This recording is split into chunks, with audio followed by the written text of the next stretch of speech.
STX조선해양이 17개월 만에 수주한 선박이 금융권의 선수금 환급 보증을 받으면서 중형조선소에 자금 위기를 넘기게 됐습니다. 어렵게 가정폭력을 신고해도 처벌은 솜방망이에 그치면서 피해자들이 이중 피해를 보고 있습니다. 40대 정신질환자가 경찰이 쏜 전자충격기 테이저건을 맞고 숨지면서 국내 첫 테이저건 피격 사망자가 발생했습니다. 가짜 한의사가 마황이나 부자 같은 독성 있는 한약재를 무분별하게 조제하다가 경찰이 적발됐습니다. 여러분 안녕하십니까? 경남 소식 전해드립니다.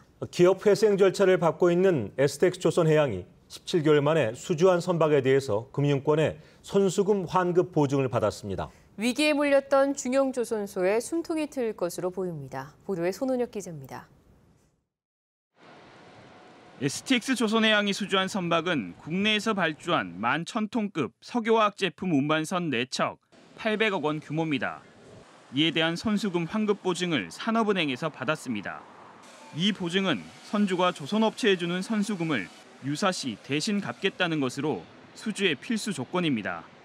정상적으로 RG가 발급되었다는 이 사실 자체만으로도 타 해외 선주들한테 추가 수주를 하는 데 있어서 아주 좋은 시그널이 될 걸로 보입니다. STX조선해양은 최근 해외 선주 2곳과 건조 의향서를 체결해 추가 수주에 대한 기대도 커졌습니다. 또 다른 중형조선소인 성동조선해양. 지난 5월 그리스 선사와 유조선 7척 3,200억 원대의 수주 계약을 했지만 아직 선수금 환급 보증을 받지 못했습니다. 다음 달 중순까지 보증을 받지 못하면 계약이 무산될 수 있지만 기대 섞인 전망을 하고 있습니다. 이 RG 발급을 시작으로 해서 시장 상황과 같이 맞물려 떨어진다면 중형조선소의 회생에 큰 도움이 될 것이라고 생각합니다. 조선업계는 STX조선에 대한 금융권 보증이 수주 절벽에 빠진 중형조선소의 회생 신호탄이 되기를 기대하고 있습니다. KBS 뉴스 손원혁입니다. 가정폭력은 가정사라며 잘 드러나지 않지만은 부부는 물론 자녀까지 망가뜨리는 범죄인데요. 어렵게 신고해도 대부분 솜방망이 처벌에 그치면서 피해자들의 안전까지 위협받고 있습니다. 차주아 기자가 보도합니다. 남편에게 20년 동안 폭력을 당한 42살 김모 씨. 결국 지난해 여성보호기관에 도움을 요청해 자녀와 보호시설에서 지내고 있습니다. 하지만 그동안 경찰에 신고한 적은 전혀 없습니다. 신고하더라도 완전히 격리되기 어렵다는 생각에 남편의 보복이 두려웠던 겁니다. 처음에는 뺨한데 나중에는 목에도 손이 오고 나중에 발로도 집에 들어가게 될지도 모른다는 그런 불안 때문에 혹시나 신고해버리면 나중에 나한테 또 어떤 피해가 오지 않을까. 경찰이 검거한 가정폭력 사건은 2012년 8,700여 건에서 지난해 4만 5천여 건으로 5배 이상 급증했고 이 가운데 70%가 남편이 아내를 폭행한 경우였습니다. 하지만 가정폭력 사범에 대한 검찰 기소율은 2014년 13%, 지난해에는 8.5% 등 오히려 줄어들고 있습니다. 가정폭력특례법이 피해자를 보호하기보다는 가해자 교정을 통한 가정보호에 맞춰져 있기 때문입니다. 이렇다 보니 대부분 상담을 조건으로 기소유예하거나 불기소 처분을 하는 겁니다. 치료나 회복보다는 어떤 관계 개선에만 집중을 하고 있어서 가해자 처벌의 어떤 강화를 통해서 사회적으로 이 가정폭력이 범죄라는 인식을 확산시킬 필요가 있습니다. 어렵게 가정폭력을 신고해도 가해자 격리는커녕 솜방망이 처벌에 그쳐 피해자들은 가정폭력의 굴레에서 벗어나지 못하고 있습니다. KBS 뉴스 차주아입니다. 정신병원 입원을 거부하며 흉기를 휘두르던 40대가 경찰이 쏜 전자충격기 테이저건을 맞고 숨졌습니다. 지난 2005년에 도입된 이후 테이저건이 국내에서 직접적인 사망 원인으로 꼽힌 건 이번이 처음입니다. 조미령 기자입니다. 어제 저녁 경남 함양의 집에서 정신병원 입원을 거부하며 소란을 부리던 40대 남자가 출동한 경찰에 테이저건을 맞고 쓰러졌습니다. 수차에 걸쳐서 낯을 버리라고 이야기했지만은 계속해서 욕설을 하면서 다가오면 죽인다고 그래서 저희들이 어쩔 수 없이 제압을 하게 된 것입니다. 병원으로 옮겨졌지만 숨졌습니다. 저희가 판단했을 때 의식 호흡 맥박은 없는 상태셨어요. 유족들은 경찰의 대응이 지나쳤다고 주장합니다. 집을 부수나 사람한테 인데 골목에 나와서 나쁜 짓을 하나. 자기는 살겠다고 헛간에 숨어 앉았는 걸 몰아가고 자꾸 사람을 가는데 겁이 안 나겠어요. 국내에서 테이저건이 직접 사망 원인으로 지목된 것은 이번이 처음입니다. 테이저건은 5만 볼트의 전류로 순간 근육을 사용할 수 없게 하는 장비로 2005년 국내에 도입됐습니다. 국제 엠네스티는 2001년 이후 미국에서만 테이저건으로 최소 500명이 사망했다며 위험을 경고하고 있습니다. 경찰은 정밀 부검을 의뢰하고 테이저건 사용 과정이 적절했는지를 조사하고 있습니다. 이번 사건으로 테이저건의 안전성 논란과 함께 좀 더 엄격한 규정 마련에 대한 필요성이 도마에 오르고 있습니다. KBS 뉴스 조미령입니다. 딸의 한약사 면허를 이용해서 10년 넘게 한의사 행세를 한 60대가 경찰에 붙잡혔습니다. 마황이나 부자 같은 독성이 있는 한약재를 무분별하게 사용한 것으로 드러났습니다. 김계희 기자가 보도합니다. 부산 동래구의 한 한약국. 빼곡히 쌓여있는 각종 한약재 사이에 독성이 있는 재료들도 허술하게 보관돼 있습니다.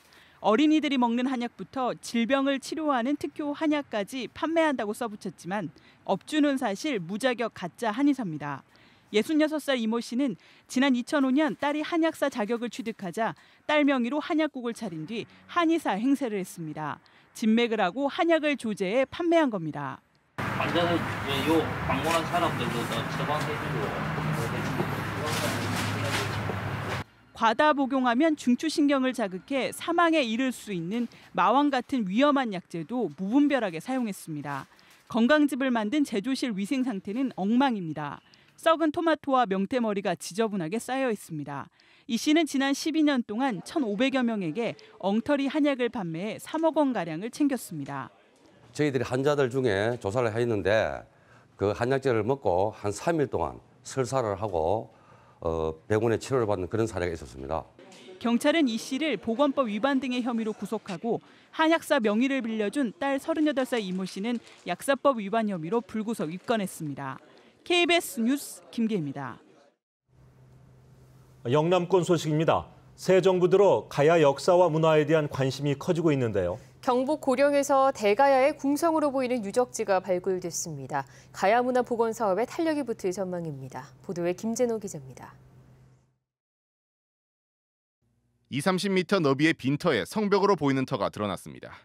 그 옆에는 방어를 위해 낸 물길, 즉 해자의 흔적이 보입니다. 서기 562년 신라에 멸망한 대가야의 유적지로 당시 왕이 살던 궁궐을 둘러싼 성벽, 즉 궁성으로 추정됩니다. 1m 정도의 높이로 쌓은 돌기둥을 2m 간격으로 세워 기반을 닦은 뒤 흙을 쌓아 토성을 만들고 궁궐과 성벽 사이에는 6에서 8m 정도 너비의 해자를 만들어 궁궐을 보호한 것으로 보입니다. 이 유적지는 지난 2015년 발견된 뒤 2년간의 발굴을 거쳐 공개됐습니다. 해자와 성벽 등이 확인됐다고 하는 것들은 여기 연졸 일대가 이전 시기에 왕궁이든 아니면 중요한 거점으로서 기능하였음을 좀 알려준다고 보입니다. 역사학자들은 경북 고령이 대가야의 중심지라는 사실을 보여주는 유적이라고 평가했습니다. 고령에는 대가야 고분군이 산재해 있고 유사시 대피성인 주산성까지 존재합니다. 대가야는 고대 국가까지 발전할 수 있는 그런 것들을 증명해주는 사례로 볼 수 있고 이번 발굴로 우리나라 고대사에서 외면받던 대가야의 역사와 문화에 대한 관심이 더욱 커지고 있습니다. KBS 뉴스 김재노입니다.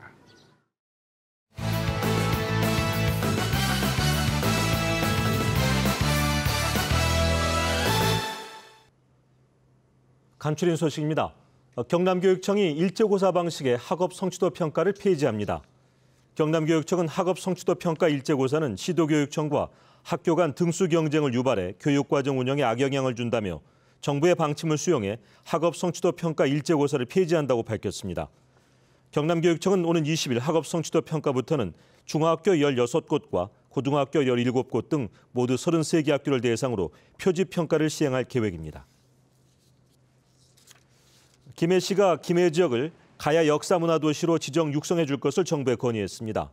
허성곤 김해시장은 최근 국정기획자문위원회를 방문해 문 대통령이 공약한 지역 현안 등 22건의 국정과제 채택 의견서를 전달했습니다. 의견서에는 가야 역사문화도시 지정과 함께 가야사 2단계 조성사업, 가야권 유물유적 발굴 조사 등이 포함됐습니다.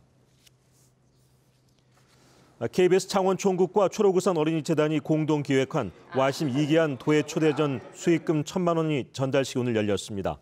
이기한 선생은 많은 분들이 좋은 뜻에 동참해줘 감사하고 어린이들이 행복하게 성장하기를 바란다고 밝혔습니다. 이번 기부금은 재능은 있지만 경제적으로 어려움을 겪고 있는 학생들을 위해 사용됩니다. 김현미 국토교통부 장관 후보자가 김해 신공항 건설에 대해 영남권 관문공항으로 역할과 기능을 수행하는 데 문제가 없도록 하겠다는 입장을 밝혔습니다. 김 후보자는 어제 국회 인사청문회 서면 답변에서 김해 신공항 활주로 연장에 대한 질문에 영남권의 관문공항으로서의 역할과 기능을 수행하는 데 문제가 없도록 기본 계획을 수립하는 과정에서 면밀히 검토할 계획이라고 밝혔습니다. 또 김해 신공항의 중장거리 노선 개설에 대해서도 적극적으로 검토하겠다고 말했습니다. 구제역도 AI와 같이 여름철 발생 가능성을 배제하기 어려워진 가운데 경상남도가 양동 농가를 대상으로 구제역 일제 점검을 실시합니다. 이번 점검은 오는 19일부터 4주 동안 우선 창원과 김해, 밀양 등 항체 양성률이 경남 평균 이하인 11개인 시군 양동 농가를 대상으로 실시됩니다. 최근 구제역 백신 항체 양성률이 미흡하거나 백신 구입량이 저조한 양동 농가에 대해 예방접종과 소독 실시 여부 등을 점검합니다. 지금까지 경남 소식이었습니다. 시청해주신 여러분 고맙습니다.